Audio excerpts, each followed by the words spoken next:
If you're listening to that last part of the podcast I was playing before we began today, it was talking about how Buddha, when he was sitting under the tree and taking the last steps towards achieving enlightenment, he had all of the possible problems, all of the challenges, all of the difficulties thrown at him.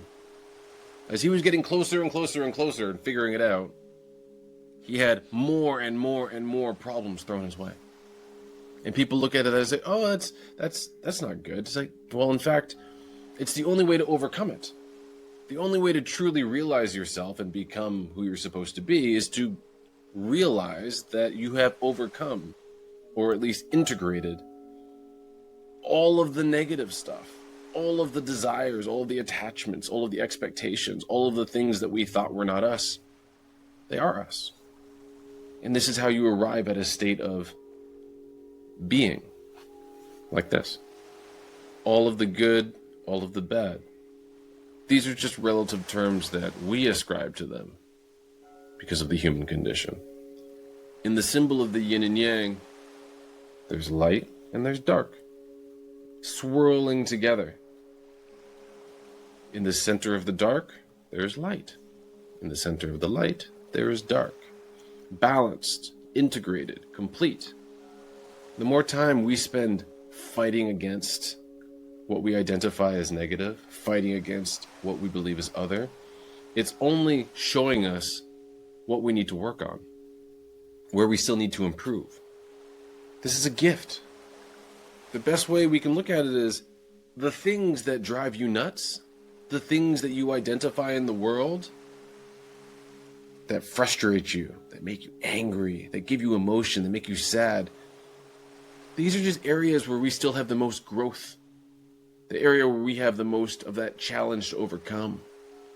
Because if we could not identify with those things, we wouldn't recognize them. It sounds so paradoxical, right? Like, oh, I don't like the color of that car. Why? Why does that bother you? Well, there's something about it that resonates with you.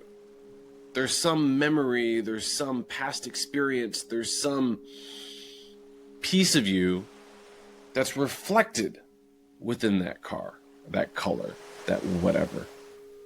When we get all divided up with politics and different worldviews and ideologies and religions, and we end up fighting other people, saying, oh, no, your God and my beliefs and your beliefs, all we're really fighting is our own disbelief, our own lack of true belief in our own beliefs. If other people don't agree with us, suddenly we're not right. We're not validated. Everyone has their own beliefs and their own ideas about how the world operates. And that's what makes it interesting. That's what makes it beautiful. The variety. But the more you identify the aspects of life that you do like and don't like, the more you're just identifying the aspects of your identity that you haven't yet balanced out yet. Because if you were not able to identify it, then you wouldn't recognize it. Look at the areas of your life where you get animated, activated, upset, frustrated.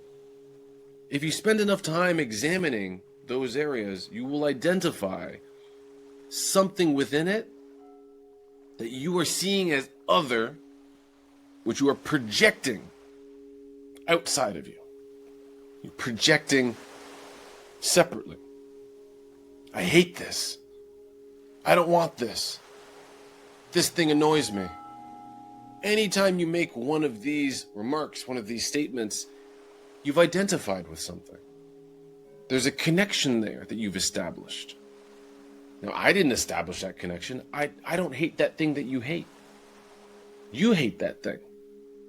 Not everyone hates that thing. You hate that thing. I don't like zucchinis. Okay. Why? Well, I think they taste weird. Okay. Once again, you've identified something that is separate from you that you don't like. Why is it influencing your evening? Why are you bringing it up? Why are you sharing it? Why are you making more of a situation of it? The more you spend time identifying these things that we like and don't like and hate and love and all that stuff, we're just creating more noise. We're creating more separateness. An alternative point of view would be to be present, appreciative, balanced, aware, in the moment. There's so many things to be grateful for. The list is infinite. But instead, you're focusing on the like and the dislike, the want and the don't want. Things that are present that you wish weren't present.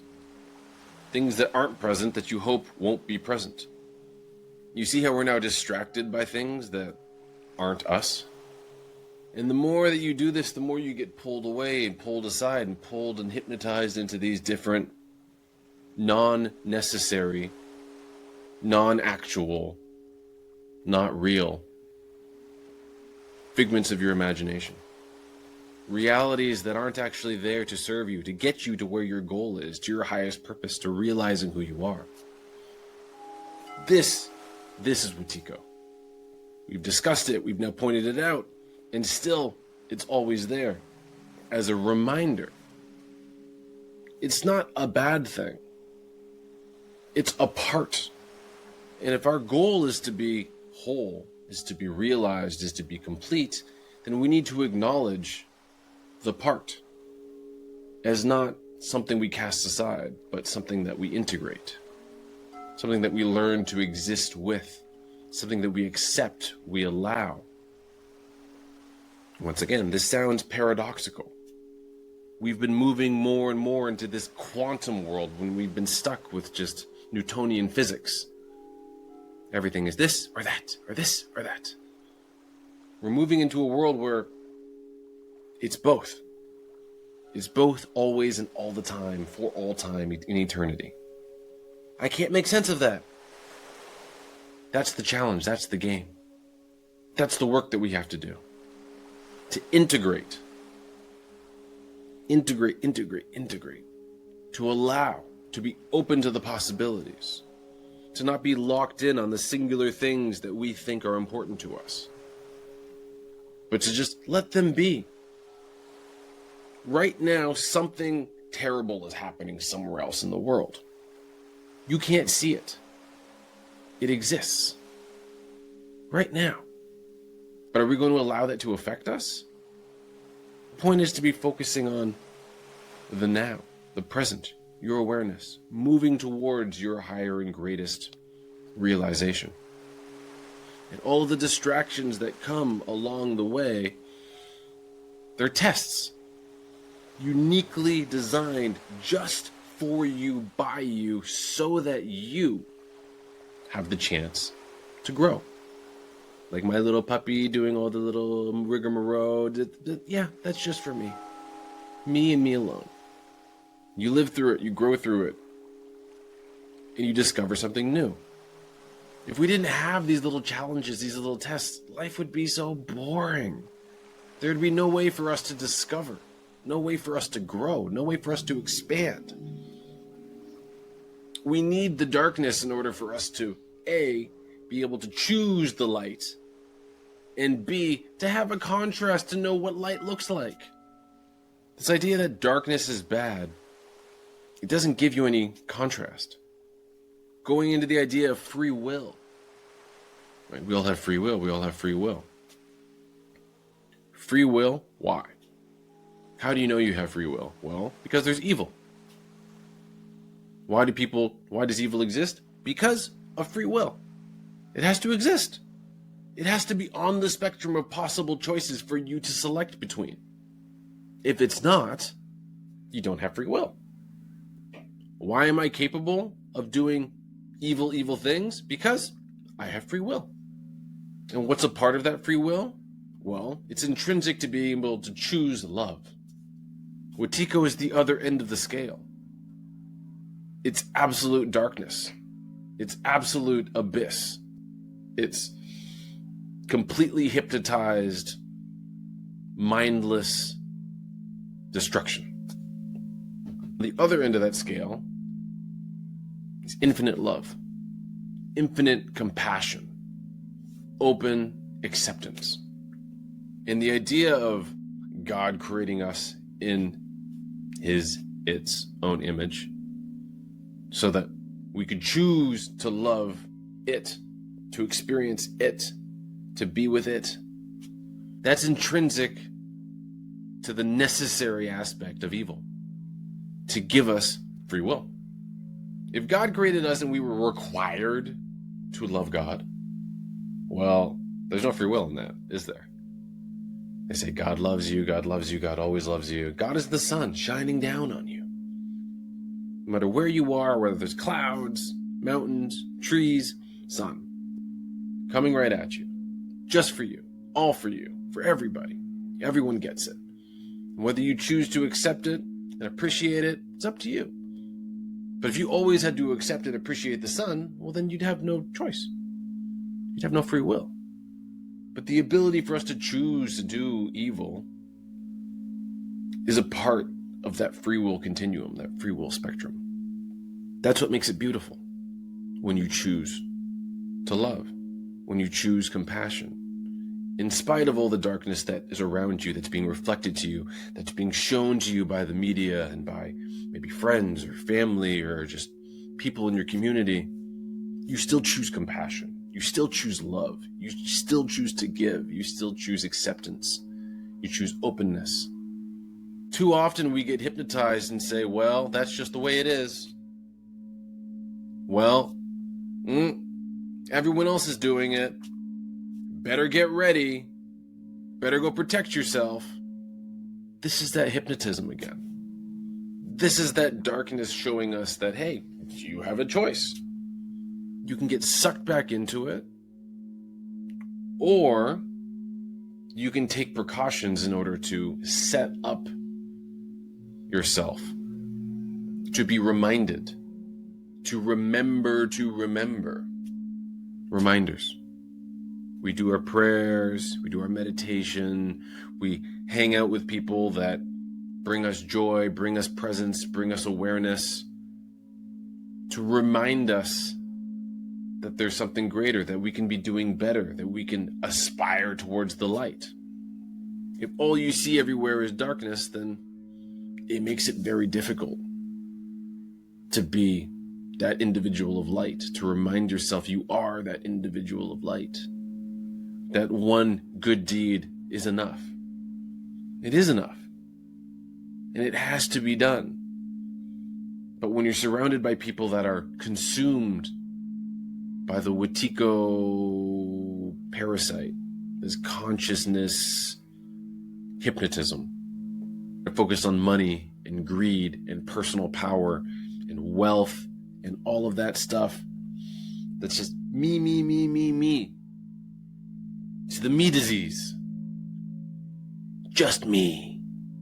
I want it all. Where's the compassion in that? Where's the love in that?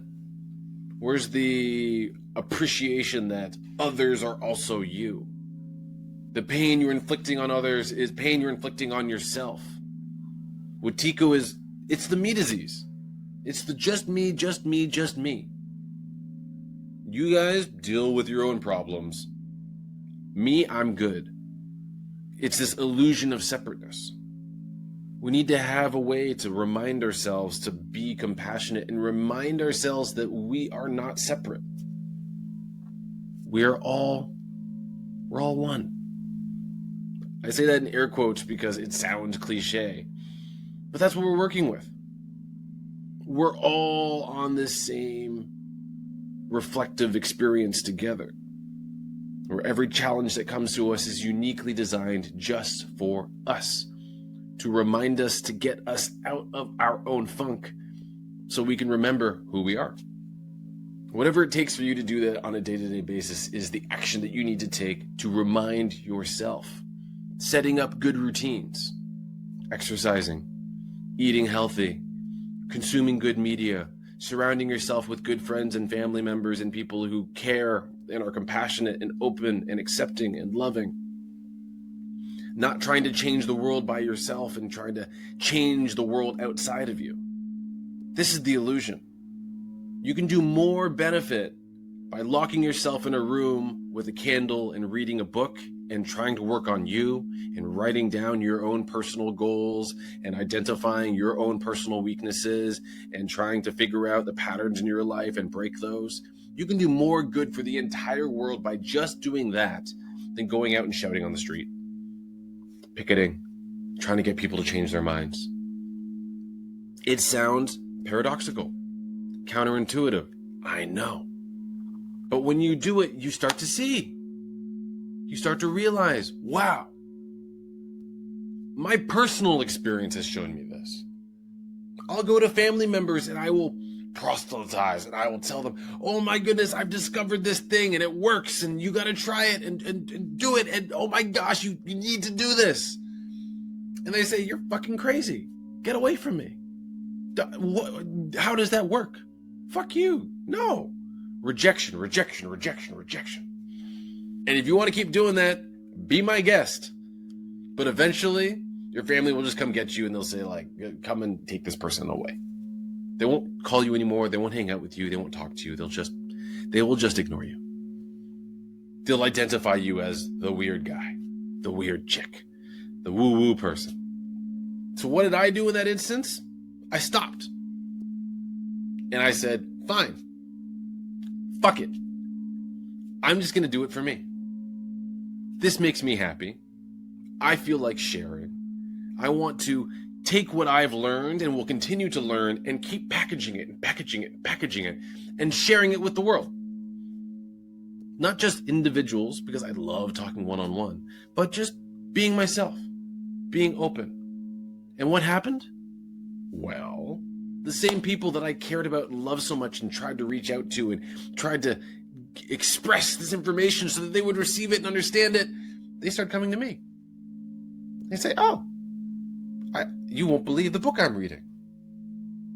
No shit. Oh, you won't believe what happened to me the other day.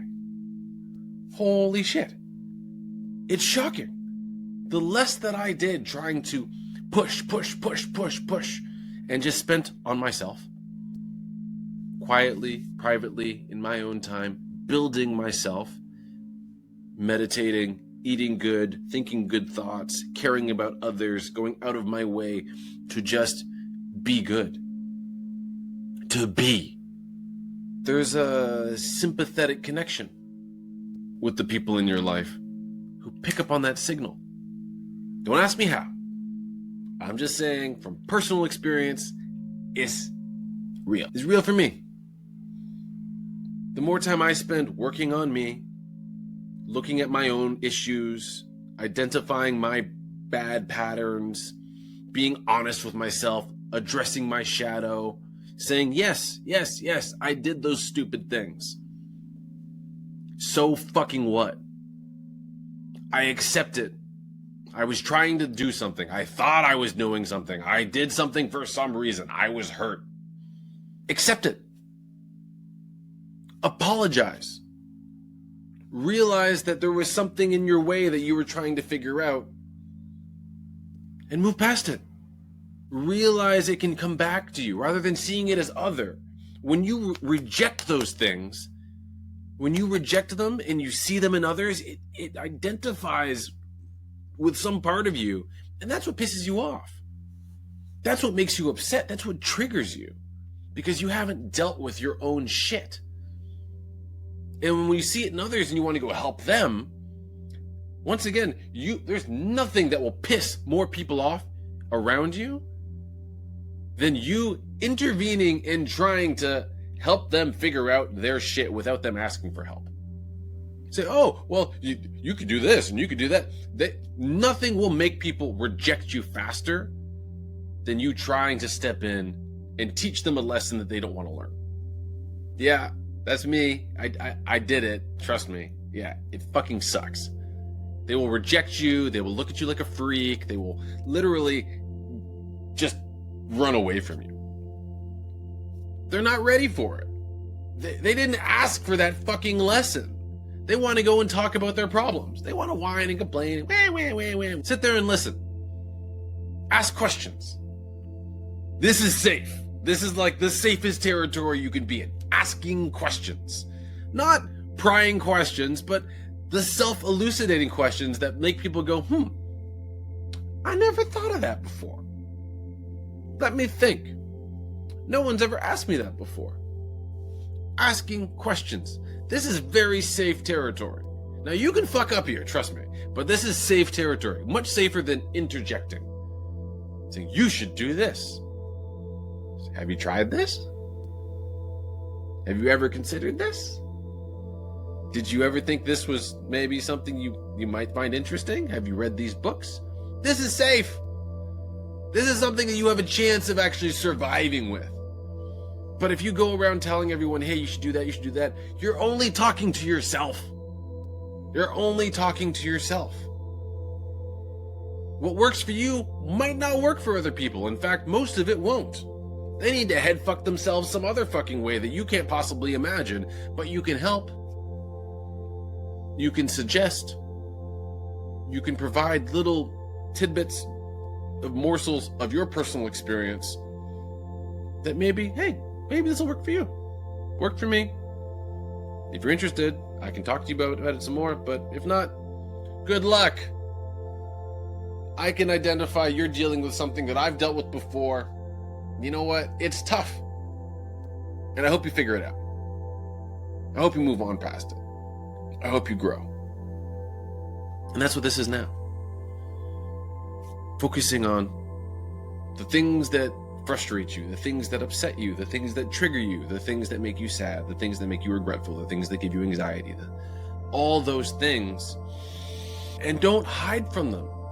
Don't cover them up with pharmaceuticals. Don't paper over them with sugar and drugs and all sorts of bullshit and mindless television. Sit with them. Be present. Listen. There's a song that's being sung inside of you that's trying to be heard. That's trying to heal. And you can hear it in the people around you. You can see it in the people around you. It's all there just for you. You're in a crowded room with a bunch of conversations going on. Why is that the one you hear and not this one? Which frequency are you picking up on? Why are you hearing any of the conversations at all? Why are you seeking for information outside of you? All of the answers inside. Every single one. All of the problems inside. Every single one. We just externalize. We project. We see the problems that we feel and identify on the inside outside of us, and we try to solve them out there. It's just therapy 101. Not all therapy's bad. Some of it's some really, really good stuff. Therapy is fantastic for being able to identify our patterns. It's when it becomes a dependency that it becomes problematic in my view. Well, I need to go and talk this over with this person that I pay a lot of money. Talking to someone is important, but you have all of the solutions and all of the problems within you. Once again, yin and yang, the light and the dark, all of it is within you. You have to balance them. You have to recognize them. You have to appreciate them. Everything that comes from the light, great. Thank you. Grateful. Everything that comes from the dark, great. Thank you. I appreciate you.